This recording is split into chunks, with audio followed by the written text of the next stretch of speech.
Salut à tous les joueurs, je vous demandais de poser des questions et donc je vais répondre aujourd'hui à la question de Sébastien qui demande quel est le top 3 des jeux de société recommandés pour passer un bon moment entre amis de 2 à 5 joueurs.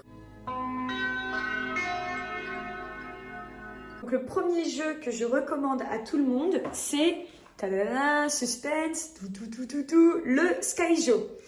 Alors, pourquoi le Skyjo? Parce que pour moi, c'est le jeu de l'année. C'est le jeu qui fait un carton qui plaît à tout le monde et que je connais pas encore de personne qui déteste ce jeu. Mais le Skyjo, il est universel. C'est celui que toutes les personnes aiment, jouent régulièrement. Peut-être qu'il y a des personnes qui s'en lassent parce qu'ils y ont trop joué.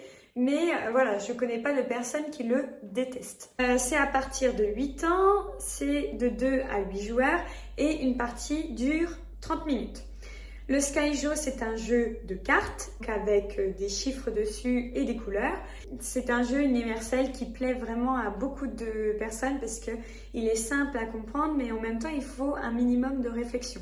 Donc pour moi, ça rentrerait en jeu de réflexion, de stratégie qui plaît à l'ensemble du public. Tout simplement, comment ça se passe? En fait, voilà, vous allez positionner vos cartes comme celle-ci. Il faut réussir à faire soit une colonne du même chiffre parce qu'en fait, le but, c'est de se débarrasser de ces cartes, d'avoir le moins de points possible.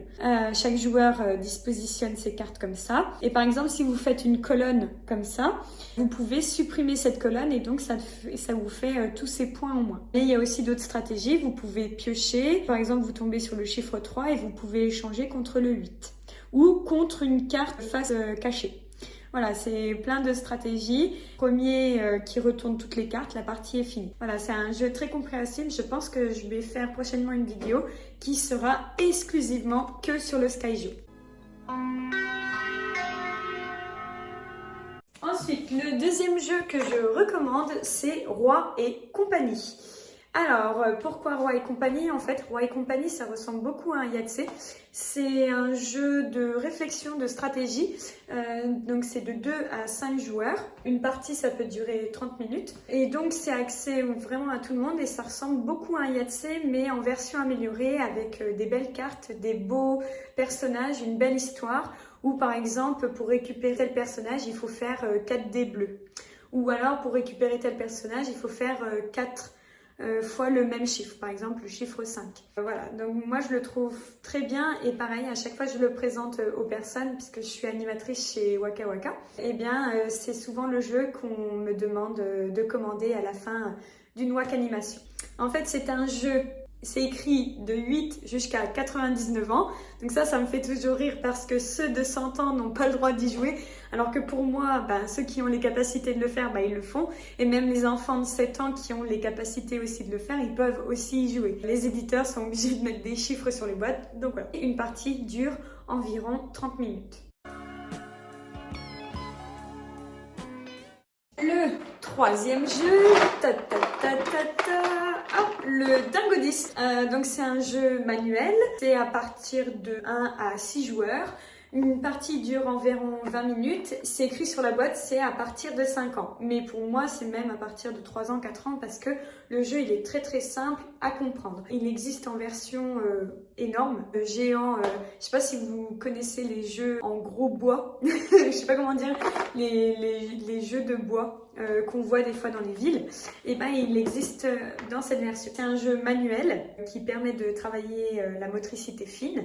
Et donc en fait, vous voyez, il y a un disque, chacun va avoir des petits pions, donc les bleus, les rouges ou les blancs. Et le but, ça va être de poser des pions, donc on va lancer les dés, donc ça va faire un chiffre, une couleur, par exemple le chiffre 2 rouge, et le chiffre 2 rouge, il faudra placer le pion ici, sans que le disque tombe, parce que s'il tombe, ça va faire tomber des pions et donc la personne récupère les pions. Et le but, c'est de se débarrasser des pions, donc de tous les poser sur le disque sans que ça tombe. Voilà, donc c'est un jeu d'adresse qui est drôle, sympa et que ça dure pas longtemps. Et je dirais même un quatrième jeu qui serait dans le top 4 des jeux, mais je vous le dirai seulement par mail. Donc je vous invite à vous inscrire à la mailing list karine-luca@lecoindesjoueurs.fr pour découvrir le quatrième jeu qu'on recommande dans les top jeux à faire pour des amis de 2 à 5 joueurs. Voilà, c'est tout pour moi. Je vous dis à la prochaine Et n'hésitez pas à dire ce que vous avez pensé de cette vidéo, ce que vous pensez du top 3, quels sont vos coups de cœur en ce moment, parce que j'ai toujours du mal à choisir des jeux parce que j'en aime beaucoup, mais en ce moment c'est les jeux auxquels je joue régulièrement, souvent. C'est le top 3, je dirais, de février 2023. Voilà, vous, quel est votre top 3 de 2023 ? Répondez en commentaire et si vous avez des questions par rapport aux jeux de société, n'hésitez pas à les mettre en commentaire ou à retourner sur la vidéo que je vais placer quelque part. Voilà, merci à vous et puis maintenant c'est à vous de jouer. Salut!